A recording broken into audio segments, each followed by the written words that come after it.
जिस प्रकार से इलेक्शन कमीशन का काम रहा है, जिस तरीके से उसने प्रक्रियात्मक तरीके से कार्य किया है, जिस तरीके से विभिन्न जमीनी स्तर से लेकर के ऊपरी स्तर तक क्वेश्चन उस पे उठाए गए हैं, उसका उसने न तो समाधान किया है और न ही इलेक्शन कमीशन ऑफ इंडिया ने किसी भी प्रकार से प्रक्रियात्मक सुधार करने की कोशिश की। इस सिवाय इसके कि सिर्फ और सिर्फ मीडिया में आकर के बहनों भाइयों हम आपकी फ़ोटो जारी कर दें, हम आपके घर के क्या बहनों की फ़ोटो जारी कर दें, सिवाय इसके कि ये सारे सिर्फ बीजेपी को चुनाव कैसे जिताया जाए। जिस प्रकार से विभिन्न प्रकार की ईवीएम मशीनें बाहर पाई गई, जिस प्रकार से इलेक्टोरल बोर्ड्स बहुत सारे आपने देखा होगा कि लालटेन वगैरह के बहुत सारे पाए गए थे। कई जगह पर आपने देखा होगा कि बहुत सारे कार्ड जो प्लास्टिक के बन के आते हैं इलेक्टर्स के जो होते हैं वोटर्स के, ये सारी चीज़ें जो पाई गई थी तो इलेक्शन कमीशन ऑफ इंडिया पर बहुत तरह के प्रश्न तभी से खड़े हो गए थे। पहला point number 2, 7 crore 45 lakh total मिला के पूरे बिहार में वोट है। अब उसमें से आप देखेंगे कि दोनों पार्टी अर्थात भाजपा और उसके साथ में जो इनका अलायंस है, उनको जो वोट मिल रही है मैं आपके सामने बता रहा हूँ। बीजेपी को मिल रही है 20.08%, उसको 1 करोड़ के आसपास समथिंग मिल रही है। जेडीयू को मिल रही है लगभग समथिंग में 19% के आसपास, 97 लाख के आसपास। आरजेडी को मिल रही है 23%, आरजेडी को मिल रही है 23% और उसके साथ में 1 करोड़ 15 लाख वोट। और वो सीट कितना जीत रहे हैं? बड़ी कम सीट। आप लोगों को सबको पता है कि आरजेडी की सीट कितनी है, लगभग 25 के आसपास में है। तो इससे ये साबित होता है कि जो व्यक्ति ने इतना टोटल वोट पाई और उसकी सीट इतने नीचे लेवल पर आई, और जिससे ये साबित हुआ कि जो है इंडियन जो अलायंस था वो इस अलायंस को टोटल मिलाकर के 35 के आसपास सीटों में सिमट गई। तो ये इसका दूसरा मेजर पॉइंट था कि इलेक्शन कमीशन और किस प्रकार से वोट बैंक के आधार पर चीज़ें सारी की सारी नहीं इलेक्शन कमीशन ने फेवर किया, जनता के फेवर में कोई डिसीजन नहीं लिया। साथ ही साथ में जो पीपल रिप्रेजेंटेशन एक्ट में 1951 के सेक्शंस में बहुत सारी चीज़ें दी गई हैं, खासकर सेक्शन 17 में जो दी गई है, इसके साथ में सेक्शन 25 में जो दिया गया है कि जहां गड़बड़ियां पाई जाए तो इलेक्शन कमीशन ऑफ इंडिया उन पर एफआईआर भी लॉन्च कराए। पर ऐसे प्रोसाइडिंग ऑफिसर, ऐसे जो पोलिंग ऑफिसर्स थे, उन पे कितने एफआईआर हुए आप बताइए।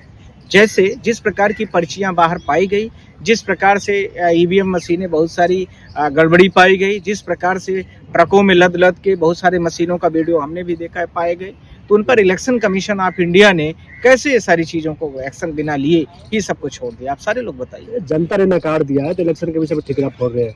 इलेक्शन कमीशन ऑफ इंडिया इतना भारत देश का गिर चुका है, इतना बेइज्जत हो चुका है और उसको शर्म नहीं है। आप सबको समझने की इस चीज़ की ज़रूरत है कि जिस इलेक्शन कमीशन ऑफ इंडिया ने चुनाव के दौरान पर 10-10 हज़ार रुपये मोदी जी भेज रहे हैं, प्रत्येक घर में भेज रहे हैं, उसका क्या किया आपने? कहाँ पर रोक लगाई है? आपको मैं एक चीज़ बता देना चाहता हूँ कि इंदिरा गांधी जी ने सिर्फ चुनाव के दौरान पर एक एम्बेसडर गाड़ी यूज कर ली थी सरकारी, उसके आधार पर उनकी सदस्यता चली गई थी। दूसरी बात इसी के साथ में, और उस समय की भारत देश की नहीं पूरे विश्व की सबसे शक्तिशाली महिला मानी जाती थी, आयरन लेडी के नाम से पूरे विश्व में प्रसिद्ध है। उसकी मैं बात कर रहा हूँ। ये तो भारत के नेता हैं बस, ये तो भारत में सिर्फ और सिर्फ लोगों को गुमराह करके ईवीएम मशीन से, इलेक्शन कमीशन से और 2-4 जो भारत देश के बड़े उद्योगपति और बिजनेसमैन है उसके नेता है। महिलाओं के उत्थान के लिए पैसे दिए गए थे।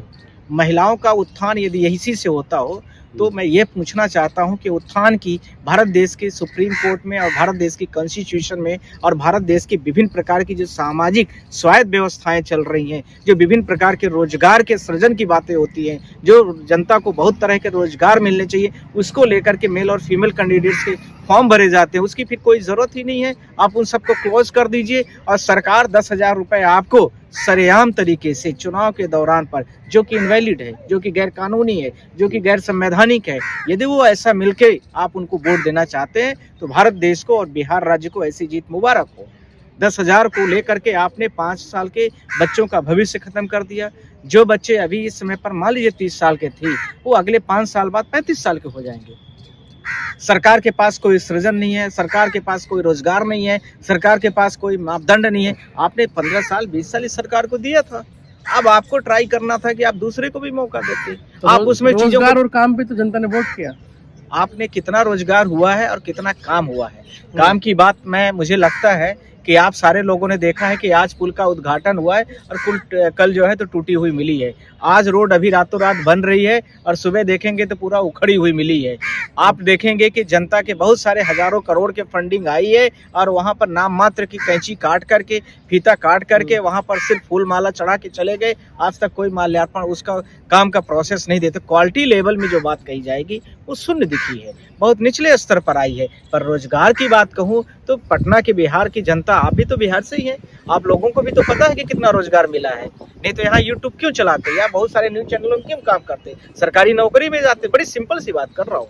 आप देखें, चुनाव खत्म हो गया, कल से रेलवे स्टेशन पटना होगा कि भागलपुर होगा कि बेतिया होगा कि मुगल सराय होगा कि इसके साथ में मुगल सराय तो सॉरी मैंने बोला, और उसके साथ में आप पूर्णिया देखिए। आप सारे लोग फिर आएंगे, विभिन्न राज्यों में जाएंगे, नौकरी करेंगे और इसके अलावा क्या करेंगे। आपने तो अपने भविष्य में आने वाले बच्चों के भविष्य में तो आपने ठुकरा दिया। ज्ञानेश कुमार के लोग बधाई दे रहे हैं कि जीत की मुबारकबाद दे रहे हैं। ज्ञानेश कुमार को वो लोग बधाई देंगे जिन लोगों को ये उम्मीद नहीं थी कि ऐसा रिजल्ट होने वाला है। वो लोग बधाई देंगे कि इलेक्शन कमीशन इतनी बड़ी लेवल पर मदद कर देगा। वो भी बधाई देंगे कि राहुल गांधी ने कुछ इलेक्शन कमीशन पर कुछ ऐसा कांग्रेस पार्टी ने कुछ कर नहीं पाई, ये भी बधाई देंगे। इलेक्शन कमीशन ने मिलने से, उनके प्रेजेंटेशन जो होते थे उनसे मिलने से नकार दिया, इसमें भी बधाई देगी। सुप्रीम कोर्ट भी उनके साथ खड़ी दिखी, मैं सामने बोल रहा हूँ सुप्रीम कोर्ट की, वो भी बधाई के पात्र है कि भारत देश का पूरा लोकतंत्र टूट रहा है, भारत देश का पूरा लोकतंत्र खत्म हो रहा है और सुप्रीम कोर्ट बिल्कुल अमूक दर्शक बनी बैठी है। पहले सो मोटो होता था, कहाँ गया सो मोटो हमारा आपका। बड़ी स्पष्ट बातें हैं। ज्ञानेश कुमार पर जिस प्रकार से अभी 2023 में पार्लियामेंट में एक एक्ट ले आकर के बिल ले आया गया और उसको एक्ट बनाया गया कि कोई भी व्यक्ति इलेक्शन कमीशन के ऊपर कोई भी किसी भी प्रकार का केस, क्रिमिनल केस हो या सिविल केस नहीं फाइल करेगा। क्या सुप्रीम कोर्ट को नहीं समझ में आ रहा है? लास्टली क्या सुप्रीम कोर्ट के बिना संज्ञान की चीजें हो जाती हैं। प्रेसिडेंट के पास जाता है, प्रेसिडेंट से पहले ये बात भी ध्यान रखने की है कि सुप्रीम कोर्ट से उसको कंसर्न लिया जाता है।